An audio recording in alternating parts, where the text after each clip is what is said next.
I was chatting with a friend of mine last week and he was asking for some advice about getting a new phone, but he didn't want to spend a fortune on it. So I went online, I've done some research and put together a list. And then I thought I could really make a video about all of this. So here's what I found. I'm gonna start with some of the lower priced options first, and then I'm gonna slowly work my way up. Most of them range between $150 to $300. But there are one or two options that go a little bit over that. I think the most expensive one I have in the list is $375, but nothing more expensive than that. Okay, so first on our list we have this Redmi Note 12. This is a 6.67-inch AMOLED display with a 1080 by 2400 pixel resolution, has 120 Hz refresh rate, and 1200 nits peak brightness. Keep in mind this is the cheapest phone in our list, and we already have an AMOLED display and a 120 Hz refresh rate. I've seen most phones today having that, to be fair. A couple of years ago you have to pay for a flagship to even get to 90 Hz refresh rate, which it's a great technological advancement if you think about it. Great picture quality. If you watch anything on YouTube or Netflix, any series or anything like that, you're gonna have a really good picture quality, really good blacks, and you could even watch some sports on it. Consider you have the 120 Hz refresh rate. That's gonna give you a really smooth image. There's 3 cameras on the back. We have a 50 megapixel main camera, an 8 megapixel ultra wide, and a 2 megapixel macro camera. And then on the front, we have a 13 megapixel camera. Some of you may already know that having more megapixels on a camera doesn't necessarily mean having a better camera. Other factors would play a part in how good your picture quality would be, like the sensor size, aperture, software processing, and so on and so forth. But that being said, not all manufacturers advertise the exact same details, and some of them don't mention some of these things at all. So for this video, I'm just gonna talk about what types of cameras we have in each of these phones and how many megapixels we have. And if you do need to know more about any of these phones in particular, just drop me a comment. If I haven't mentioned anything that you're interested in, I'll share whatever I have with you. When it comes to video recordings, you only get full HD at 30 frames per second with this phone. And yes, I know it's not 4K, but we do have a couple of options that go up to 4K 60 frames per second if you're interested in that. As far as the processor goes, we have a Snapdragon 685 on 6 nanometer. This is an octa-core that goes up to 2.8 gigahertz. Now, this is a decent CPU overall. If you're looking to do basic everyday tasks with it and you're not too fast about having the best performance, that's fine. Bear in mind, we are looking at the lowest price phone in our list, so this is also the CPU that gets some of the lowest benchmark scores compared with the rest of them. That's not to say this is a bad CPU in any way, but we do have better options ahead of us in our list. And also one other thing to mention is that this is a 4G capable CPU only, so don't expect any 5G connectivity. But to be fair now, even on 4G LTE, you should still be expecting speeds of about 100 odd megs per second, if not even better. So yeah, don't let that put you off. Now, as far as RAM goes, you have 4 gigabytes and 128 gigs of storage, which you can expand up to a terabyte if you want. And for the battery, 5000 milliamp hour with 33 watt charging. At the time of this recording, this phone was going for 149 euros and was reduced from 249, so I think this is a really good deal overall. Next on our list, we have a Samsung Galaxy A15. And I know some of you may say that it's not one of the best phones out there. And yes, I agree, but it was going for a really good price on Samsung website when I was doing the research for this video, so I thought I should just add it on there. This is a 6.5-inch Super AMOLED display with a 1080 by 2340 pixel resolution. It has 90 Hz refresh rate, a little bit less compared to the Redmi Note 12 from earlier, and a peak level of brightness of 800 nits. On the back we have 3 cameras again, 50 megapixel for the main camera, 5 megapixel for the ultra wide camera, and 2 megapixel for the macro. And then on the front we have a 13 megapixel camera. And as far as video recordings go, we get 1080p at 30 frames per second. The CPU is a MediaTek Dimensity 6100 Plus on 6 nanometer architecture. This is an octa-core that goes up to 2.2 gigahertz, and this right here has 5G capabilities, if you are interested in that. With this you get 4 gigabytes of RAM, but only 64 gigabytes of internal storage. But if you want, you can extend that up to another terabyte with a micro SD, just like with the previous one. As far as the battery goes, you get 5000 milliamp again, but only 25 watt of charging this time around. And this was going for $169 on Samsung's website at the time of this recording. I'm gonna circle back to Xiaomi for a second, and we're looking at the Redmi Note 14 now. This one is a 2025 model. At the time of the recording, it was the #1 bestseller on Xiaomi's website, and really looking at the specs and the price it was going for, I can see why that is. So with this one, you get a 6.67-inch AMOLED display that's 1080 by 2400 pixel resolution, 120Hz refresh rate again, and 1800 nits peak brightness this time. Camera-wise, we have 3 again on the back, 108 megapixel for the main, 2 megapixel for the macro, and 2 megapixel for the ultra-wide camera. And then on the front, we have a 20 megapixel camera.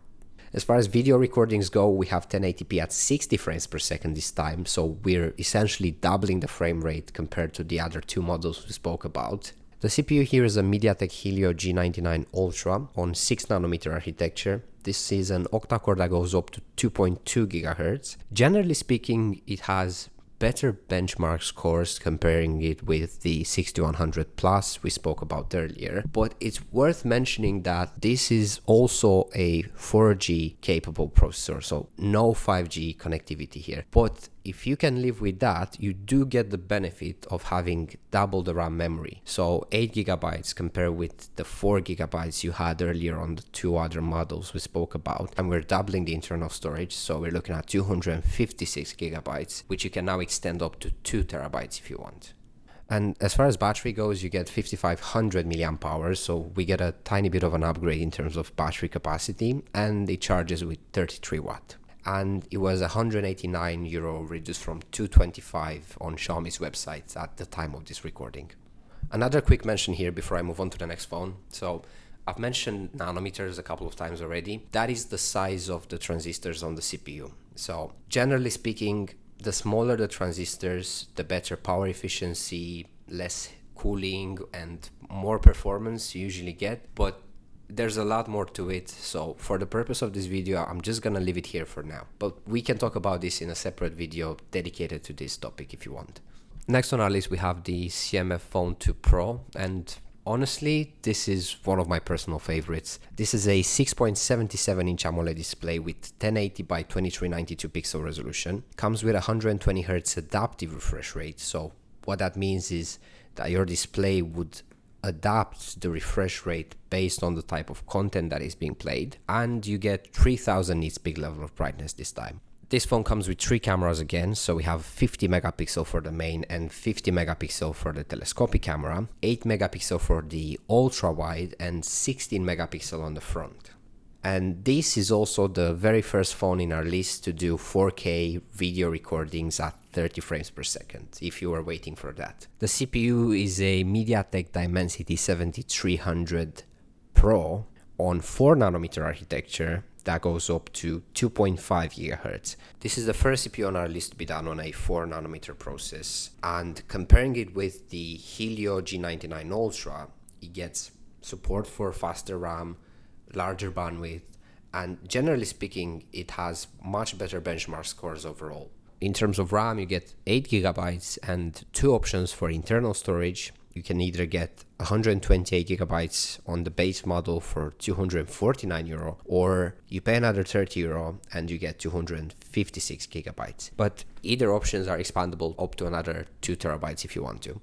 And this right here comes with a 5000 mAh battery charging at 33 watt. Now, what makes this phone special is the fact that it has a modular design, which means that you can buy accessories for it, like take this 2-in-1 wallet stand, for example, or lenses for your camera. And no, it doesn't come with any of this in the box. You have to buy them separately, but I think it's a really nice touch for those of you who want to customize your phone.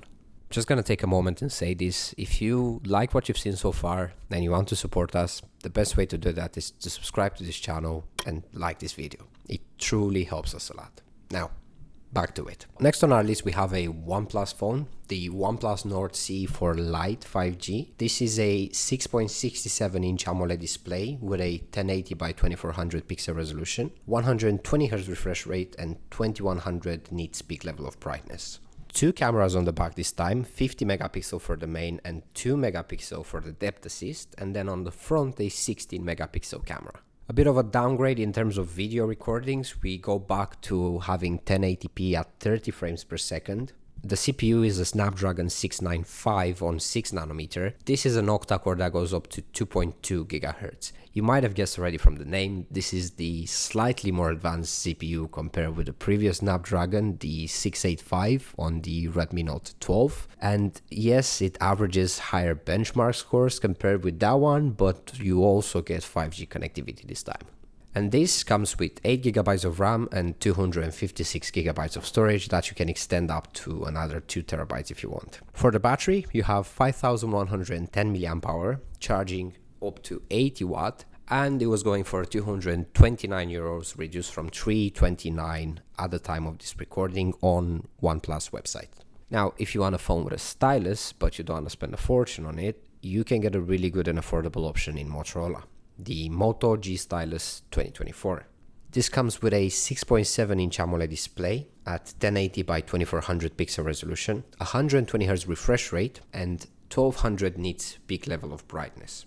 Two cameras on the back with this one, 50 megapixel for the main and 13 megapixel for the ultra wide, and then on the front we have a 32 megapixel camera. As far as video recordings go, you get only Full HD at 60 frames per second with this one. Double the frame rate compared to the previous model, but still not a 4K video recording this time around. This comes with a Snapdragon 6 Gen 1. It's done on a 4nm architecture. It's an octa-core that goes up to 2.2 GHz, and comparing this with the Snapdragon 695 from earlier on the OnePlus, you can see the difference in benchmark scores between the two, probably because of the fact that this does have more performance scores compared to the 695. You get 8GB of RAM with this one and 256GB of internal storage, which you can extend up to 2TB if you want. Battery wise, 5000 mAh with 30 watt charging or 15 watt wireless charging, and this was going for $299, reduced from $399 at the time of this recording. Probably not worth $399 at full price, but if you manage to get it still for $300 each dollars, I think that's a good deal.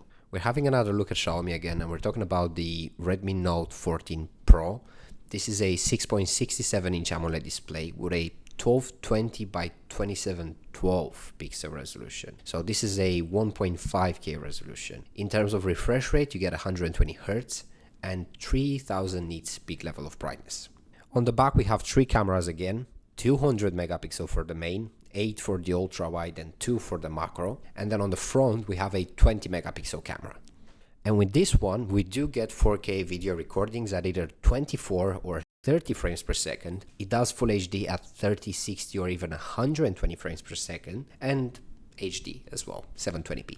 The CPU is a MediaTek Dimensity 7300 Ultra on 4nm. This is an octa-core that goes up to 2.5 GHz, and comparing it with the 7300 Pro on the CMF Phone we spoke about earlier, this does score a little bit lower in benchmark tests, but I probably wouldn't use that as a tiebreaker if I had to choose between the two. This one comes with 8GB of RAM and 256GB of internal storage, but the downside here is that it doesn't have a micro SD slot, so you can't upgrade that internal storage. In terms of battery, 5110 mAh with 45 watt of charging, and it was going for 329 euros, reduced from 399 on Xiaomi's website at the time of this recording. Okay, so we got to the end of our list and we're now looking at the Poco X7 Pro. This one is a 6.67-inch AMOLED display with a 1220 by 2712 pixel resolution, a 120Hz refresh rate and 3200 nits peak brightness. With this one, you only get two cameras this time, a 50 megapixel on the main and 8 megapixel for the ultra wide, and then you have 20 megapixel for the front camera. Video recordings go up to 4K, but you also get 60 frames per second this time. So this camera does 24, 30 or 60 frames per second in 4K. 1080p goes either 30 or 60 frames per second, and you also have 720p recordings as well. As for the CPU, this comes with a MediaTek Dimensity 8400 Ultra, 4nm octa-core up to 3.25 GHz. By far the best CPU we have on this list. Very good power efficiency for the specs it has, very high bandwidth. Add all the specs that this phone has and the price, which I'll get to in a second, and you get a really solid option to consider. This comes with 8 GB of RAM and 256 GB of internal storage. Unfortunately, it doesn't have a micro SD slot either, so you can't upgrade the internal storage. But what it does have is a 6000 mAh battery and support for 90-watt charging. And at the time of this recording, it was going for 375 euros, reduced from 449 on Xiaomi's website. So yeah, that's pretty much it for this video. If you're looking to get a new phone, I really hope this gives you a couple of options to choose from. And if you like what we're doing on this channel, don't forget to subscribe to stay in the loop for some techie stuff. I'll see you next time. Bye bye.